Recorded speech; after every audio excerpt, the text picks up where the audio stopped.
No matter where you are watching this from, we all complain about car prices, especially with much of the used market still being inflated when it comes to price, and with desirable new models asking huge premiums. But as you're about to see, and again depending on where you're watching this, maybe we should think ourselves lucky. Or not. Let's start with something popular and sensible, the Toyota Camry. Brand new here in Australia and in Aussie dollars, the Camry will be asking on average around about $39,500. In Canada, you can easily wipe $5,000 off that because their average asking price is $34,200. But let's spare a thought for our friends in Singapore. A new Toyota Camry will set you back on average $230,850, nearly $250,000 for a Camry. Like, they're really good, but that's a bit steep. See, here in New South Wales, Australia, we have registration costs and stamp duty and compulsory third-party insurance to pay for. But in Singapore, car owners have to buy a certificate of entitlement, or a COE, which can cost anywhere from $50,000 to $85,000 annually. Plus then they have to add registration fees, insurance, 7% GST, and an excise duty of 20% to the cost of owning a car. Neighbouring Malaysia is similar with extremely high maintenance costs, high duties and taxes. And for Indonesia, well, new cars there can attract customs of up to 300% on their original value due to the incredibly high import taxes. But how about something a little bit fancier, a little bit more exciting, but is still sort of kind of realistic? Something like the Porsche 718 Cayman GTS. Now again, all of these prices have been converted to Aussie dollars, but in the UK, that Cayman GTS is asking around about $120,000. In the US, the same car is going to set you back about $145,000.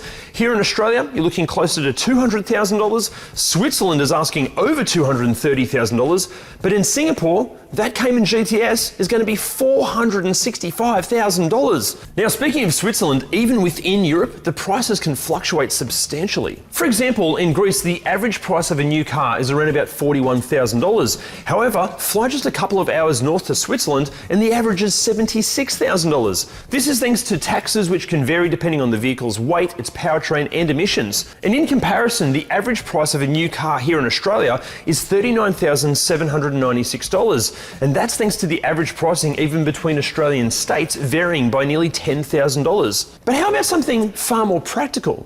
When converted to Aussie dollars, a $62,000 Jeep Grand Cherokee in the US will be asking around about $90,000 here in Australia, $110,000 in South Africa, and nearly $130,000 in Peru, more than double the original American asking price. Then we come to the cost of the car versus how much people actually earn. We might complain about car prices here in Australia, but a recent study ranked Australia as the cheapest country to own a car when compared against our average income. The US ranks second, with Canada, the UK, Germany, and Scandinavian countries taking out the other top spots. On the other hand, and when you take into consideration income, Turkey ranked as the most expensive place to own a new car.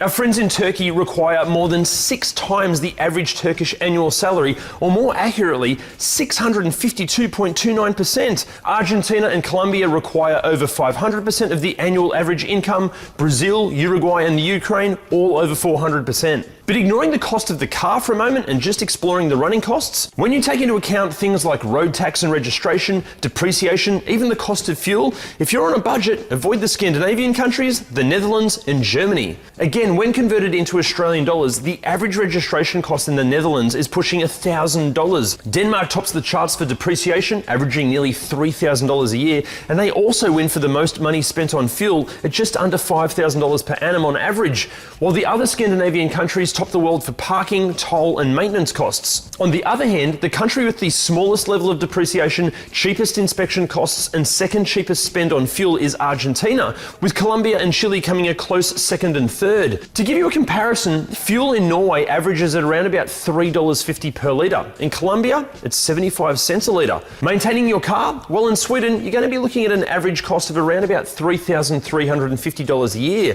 In Argentina, it's more like $1,190 a year. Now, obviously, all the figures and statistics we drew from, they can vary on a host of different factors, and even the research that we drew from it can be up for debate. But what's the takeaway from all of this? Well, for our Aussie viewers, sorry rest of the world, but yeah, we've got it pretty bloody good.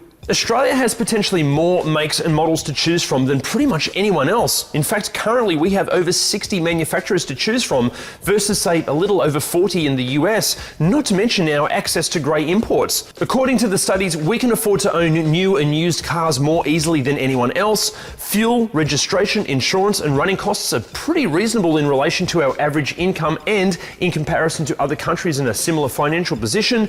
Compared to the rest of the world, we have very little, if any, corruption within our car finance, insurance and general administration surrounding car ownership.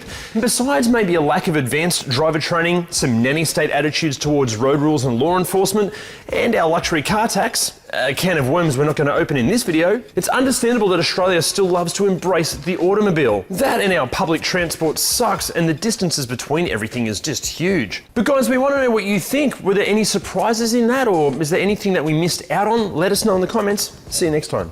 Now, speaking of Switzerland, even within Europe, the pricing can fluctuate substantially.